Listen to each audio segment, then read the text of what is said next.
Hello, witches. This is my video series on plant and tree magic and stuff like that. So I'm talking about ancient tree lore.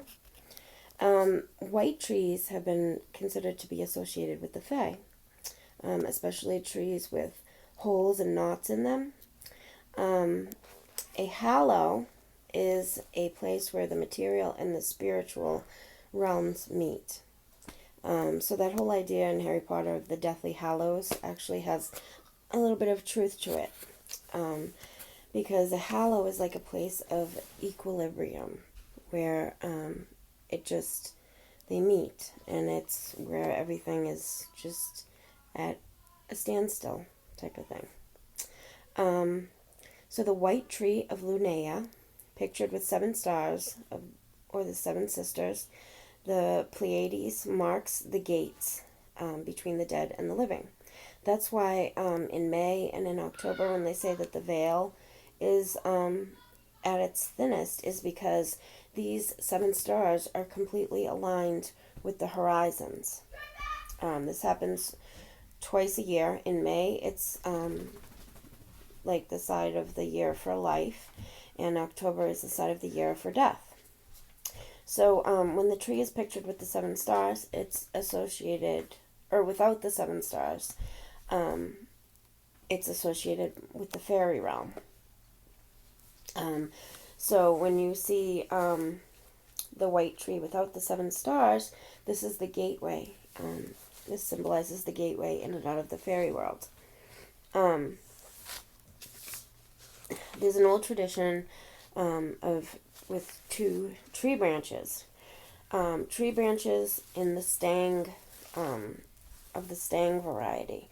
Now the stang variety means that they are in a like a Y shape, and you need 2 of them because one would have all the little twigs attached. They leave them on there to represent the male, so all the little leaves and little twigs on the branch would stay, and that would represent the male. And the other one, they would take off all the little twigs, and it would just be simply a Y, and that would symbolize the female. And these would be used in circle casting in very old witchcraft. Okay, I wanted to talk about the old ones.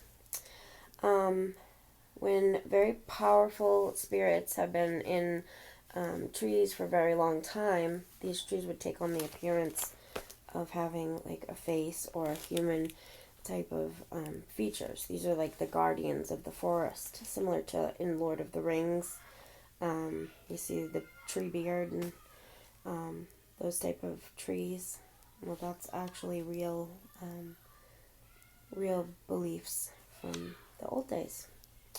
And the will of the forest, like it's said that the forest has like a mind and a will and a spirit, and the will of the forest is said to be spoken through the whispering in the winds of the leaf people.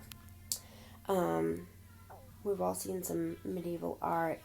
I think maybe the Spiderwick Chronicles had some of that, where Arthur Spiderwick drew these people and these creatures that he believed, and they were leaves, but you could see the face and the body and everything hidden in the leaf. So these were considered to be the old ones, these leaf people. Some say they're like cousins or a type of fairy. There's many legends of accounts of humans and fairies meeting. And it seems that the older the legend or the story, the more positive the experience. As time has gone on, the stories have gotten less positive, I'll say. And it could be because the fairies used to have good relationships with people. People respected nature, respected the land, and people were much more reverent. Now, I don't think they're really happy with the way that we are treating the world or treating nature. Really, if a fairy was to show itself, chances are somebody would try to capture it and sell it to a magazine or sell it to science or make $1 million or something like that. We just don't have that reverence that they did in the old times. The lore of the silver bough. The lore of the silver bough.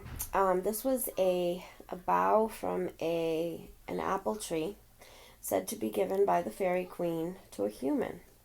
Now, this branch of the apple tree would provide safe passage in and out of the fairy realm.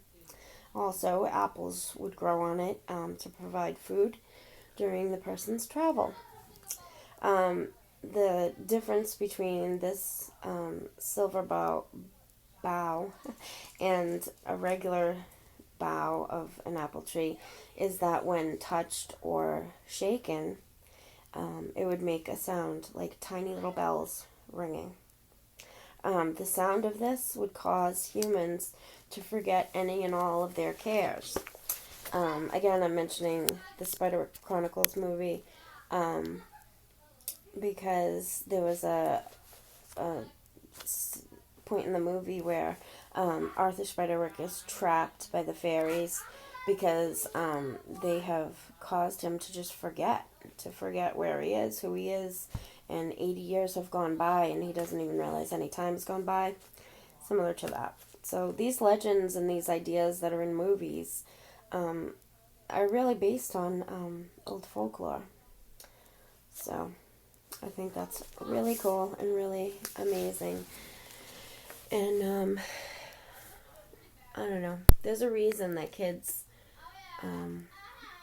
like me, when I was a kid, get really in awe of these movies and just think they're so amazing, because I think they tap into the magic that's within us. They tap into that magic in our hearts and the collective unconscious that I think we all can tap into if we try. I just remember just really believing in magic when I was a child, and I guess I never really stopped, obviously. But so I hope you guys have a great weekend and many blessings. See ya.